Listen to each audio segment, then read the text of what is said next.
Tu rentres des cours un soir, après une journée horrible, encore. T'es prête à tout abandonner cette fois. Tu vas dans ta chambre, tu fermes la porte et tu prends ce morceau de papier, cette lettre de suicide que tu as écrit maintes et maintes fois, encore et encore. Tu prends cette lame de rasoir et t'ouvres les veines pour la dernière fois. Tu prends cette bouteille de pilules et les avales toutes. Tu t'allonges patiemment, tenant cette lettre sur ta poitrine. Tu fermes les yeux pour la dernière fois. 1 heure plus tard, ton petit frère toque à la porte pour te dire que le dîner est prêt. Tu ne réponds pas, alors il entre. Il voit seulement que tu es allongé sur ton lit. Alors il pense que tu dois dormir. Il redescend et dit ça à ta mère. Elle monte dans ta chambre pour te réveiller mais remarque que quelque chose ne va pas. Elle prend la feuille que tu as dans les mains et la lit. Sanglotant, elle te secoue. Crie ton nom mais tu ne réponds pas. Ton frère, désorienté, court dire à ton père que ta mère n'arrive pas à te réveiller. Ton père monte les escaliers affolé, voit ta mère en train de pleurer, tenant fermement cette lettre contre sa poitrine, près de ton corps sans vie.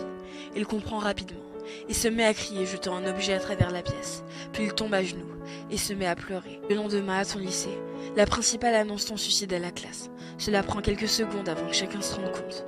Puis tout le monde devient silencieux. Ils se blâment tous. Les professeurs pensent qu'ils ont été trop durs avec toi. Ces filles populaires repensent à tout ce qu'elles t'ont dit de méchant, bêtement.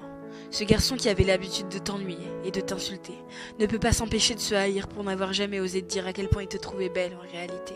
Ton ex-petit copain, celui à qui tu disais tout, celui qui t'a largué. Pourtant, il ne peut pas supporter d'entendre cette nouvelle.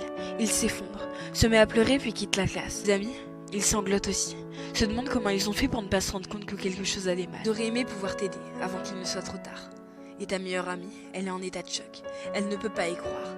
Elle savait ce que tu traversais, mais elle ne pensait pas que ça allait aussi mal, au point d'en finir. Elle ne peut pas pleurer. Elle ne veut rien ressentir. Elle se lève et sort de la classe. Dans le couloir, elle s'effondre par terre, tremblante. Se met à crier, mais aucune larme ne sort. Quelques jours plus tard, à ton enterrement, il y a la foule. Beaucoup de gens te connaissaient. C'est cette fille pétillante, celle qui était toujours là pour les autres. L'épaule sur laquelle on pouvait pleurer.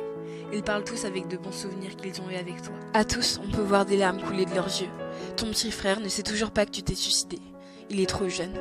Tes parents lui ont seulement dit que tu étais décédé. Ça le blesse. Ça le blesse énormément.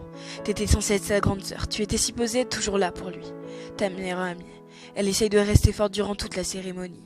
Mais au moment où ton cercueil est mis en terre, elle perd tout moyen. Et se met à pleurer comme elle ne l'a jamais pleuré.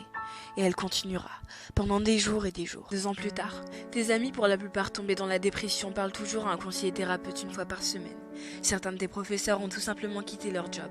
Ces filles populaires ont maintenant des troubles alimentaires. Ce garçon qui t'insultait s'ouvre les veines. Ton ex-petite amie ne sait plus comment aimer et n'a jamais pu avoir une relation stable à nouveau. Ta meilleure amie, elle a essayé de se suicider, mais elle n'a pas réussi comme toi. Mais elle a essayé, plusieurs fois. Ton frère, il a finalement découvert la vérité sur ta mort. Il se coupe, s'ouvre les veines, pleure le soir. Il fait tout ce que tu as fait pendant des années et qui t'ont conduit au suicide. Tes parents, leur mariage est tombé à l'eau. Ton père est devenu alcoolique pour le distraire du mal que lui a causé ton décès. Ta mère est tombée dans une profonde dépression qui l'a tuée à petit feu. Elle a toute la journée dans son lit.